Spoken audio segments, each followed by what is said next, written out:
Hello everyone, welcome back to Mentors Academy. So let's go through today's current affairs. These current affairs are relevant for UPSC, CSC, prelims, mains exams, state PCS exams, CAPF, EPF and all other competitive exams. So today we have some power packed news updates that can directly feature in your exam papers, right? So but first, as promised, we'll discuss yesterday's MCQ answers and explanations. After that, we'll cover all today's headlines in detail. So stay with me till the end and don't forget to drop your answers to today's questions in the comment section below. So let's start with yesterday's MCQs. The first question was, with reference to isobutanol, consider the following statements. It is a biofuel that can be blended with both petrol and diesel. 2. Unlike ethanol, isobutanol has higher energy density and does not absorb water easily. And 3. India's National Policy on Biofuels 2018 has explicitly included isobutanol as an advanced biofuel. Which of the following statements are correct? Right? 1 and 2 only, 2 and 3 only, 1 and 3 only, 1, 2 and 3. So the correct answer to this question is option D, 1, 2 and 3. Yes, so isobutanol can be blended with both petrol and diesel. It has higher energy density than ethanol and it is indeed included as an advanced biofuel under India's National Biofuel Policy 2018. So remember, for prelims, the biofuel classification, that is 1G, 2G and advanced classification, this is a favorite area of UPSC especially. So moving on to the next question. With reference to India-Nepal relations, which of the following statements is or are correct? 1. The Kalapani Limpiadura Lipulek region is a tri-junction between India, Nepal and Bhutan. 2. Nepal is a member of SAARC, BIMSTEC and BBIN sub-regional grouping. 3. The India-Nepal Treaty of Peace and Friendship 1950 allows free movement of people and goods across the border. Select the correct answer. 1 and 2 only, 2 and 3 only, 1 and 3 only, 1, 2 and 3. So the correct answer is option B, 2 and 3 only. So the Kalapani Limpiadura Lipulek region is a tri-junction of India, Nepal and China, not Bhutan. So Bhutan is wrong here. So the second option, that is Nepal is a member of SAARC, BIMSTEC, BBIN is right, and India-Nepal Treaty of Peace and Friendship 1950 allows free movement of people and goods across the border. This is also correct. So for pains, connect this with India's neighborhood first policy and border dispute resolution. Right. So now let's look at today's top news, today's key headlines. Let me read them out for you. The RTI shift to a right to deny information. Property rights, tribals and the gender parity gap. 21% legislators have dynastic background, says report. Navy's latest base, INS Aravali, commissioned in Gurugram. Center clears translocation of tigers from Tadoba Pench to Sahyadri Reserve. Ease of doing science. As Modi visits Manipur, 5 key issues in conflict torn state. Nepal's first women PM, Gyan Bharatam portal. Right? So these are today's key headlines. So let's explore them one by one and understand why they are crucial for our competitive exams. So the first article is RTI turning into right to deny information. So RTI Act 2005 is one of the biggest transparency reforms in India. It's under stress right now. So rejection rates, right? So the rejection rates have crossed 8% in 2024-2025. That's the major concern here. So this is the highest in 5 years, right? So the RTI Act, it empowers citizens to demand information from the public authorities. So section 8 lists exemptions like national security, privacy, trade secrets, etc. So section 4 here mandates suo motu disclosure, so that citizens don't even need to file RTI for basic data. So suo motu is like automatic disclosure. You need not file the RTI for such data. So the key issues, what are the key issues involved in this? These are like vacancies in information commissions, right? Information commissions face vacancy and backlog issues and overuse of national security exemption. Civil society is now asking for proactive disclosure and better online tracking, right? So for prelims, you should connect this article to key provisions of RTI Act, sections 4, 8, 9, and role of CIC, right? And penalties for PIOs, public information officers. So for mains, connect this to transparency in governance, accountability, citizens charter, good governance, reforms. So moving on to the next article, we have property rights, tribals, and gender parity gap. Okay, so only 14% of tribal women own agricultural land. This is a shocking statistic here. Only 14% of tribal women own agricultural land. So land is really crucial for livelihood. We all know that, right? So land is really crucial. It's and also the credit access and empowerment are equally important. So tribal areas are governed by 5th and 6th schedule, PESA Act, right? Panchayat Extension to Schedule Areas Act, and Forest Rights Act 2006. But patriarchal customs and low awareness block women from asserting rights.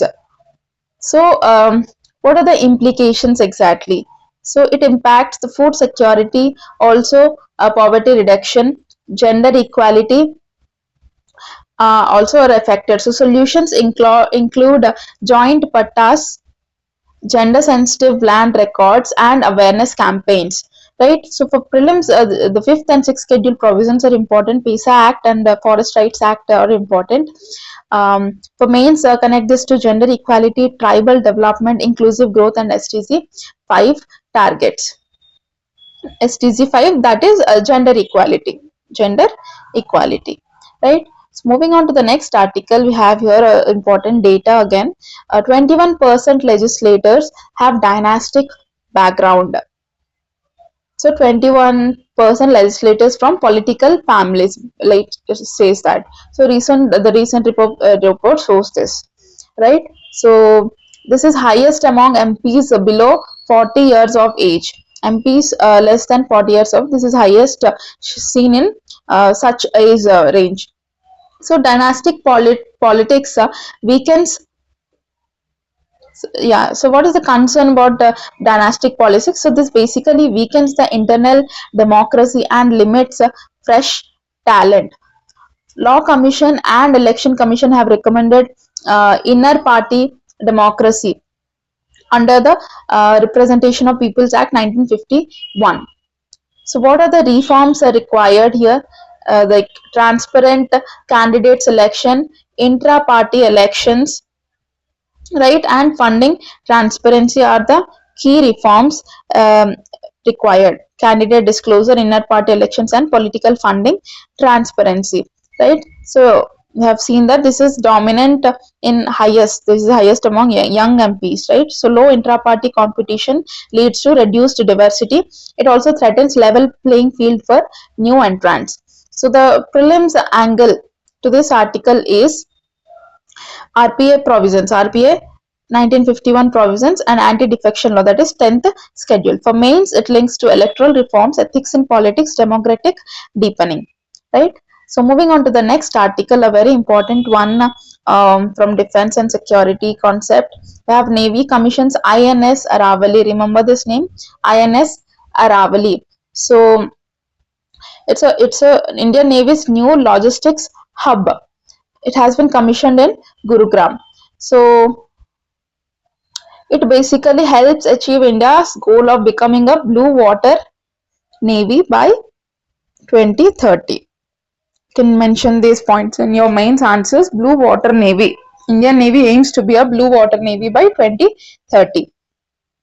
Right? So what are the key points here? Key points include houses training, logistics and planning facilities. Right? It's closer to Delhi. It's closer MOD coordination, Ministry of Defense coordination. It also boosts operational readiness in the Indian Ocean region, and it's part of Maritime Capability Perspective Plan 2012 to 2027. So what is the UPSC prelims relevance here? Prelims relevance is Blue Water Navy. and commands of Indian Navy. For mains, you can link this to maritime security, coastal infrastructure, and strategic autonomy.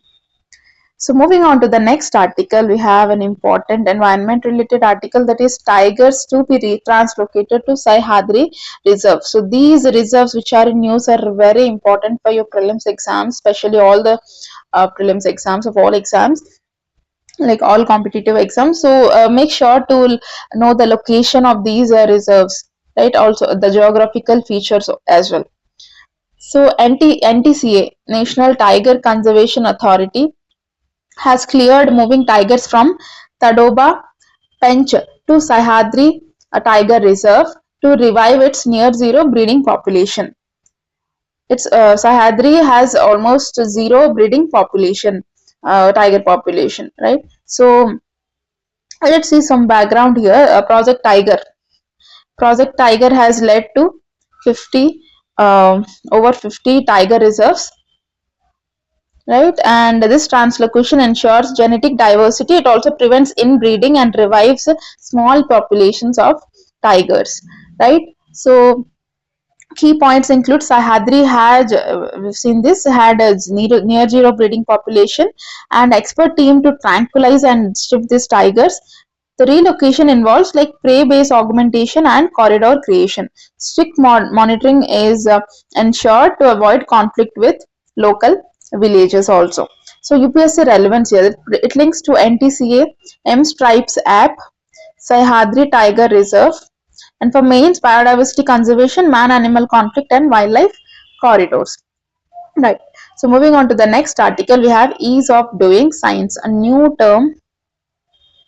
We have seen ease of doing business. This is ease of doing science. So scientists have demanded faster funding and approvals.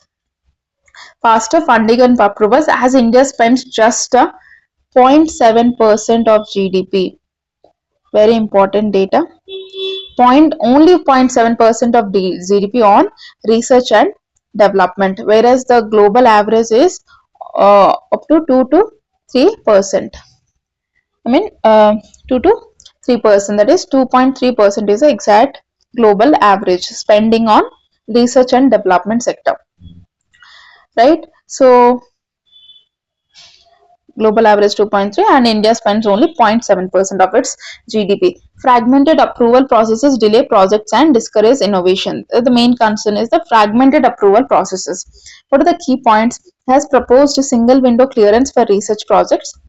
Also wants to ensure timely release of grants and ethical clearance.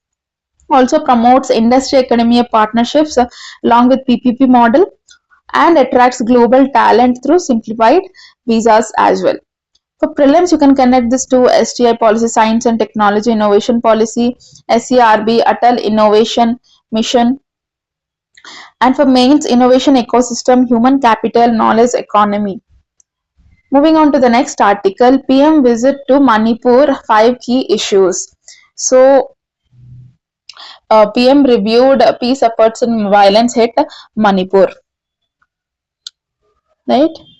So Manipur has seen clashes between Meiteis and the Kuki communities since so long, leading to loss of lives, displacement, and also so many internet shutdowns, right? So what is the like key points about PM's visit to Manipur? So it will review, it's basically to review of law and order and security deployment, to provide housing and relief for displaced persons, also to encourage inter-community dialogue and build infrastructure and livelihood, so to revive the livelihood. So also for prelims, it's important to connect to Article 355 and 356 Center duty to protect states, and for mains, conflict resolution, center state coordination and disaster response as well. Moving on to the next article, Nepal gets its first women PM. Nepal gets its first women PM, that is Sushila Karki. Sushila Karki is Nepal's first women PM. She is an interim PM for now, right? So it's a historic moment for Nepal.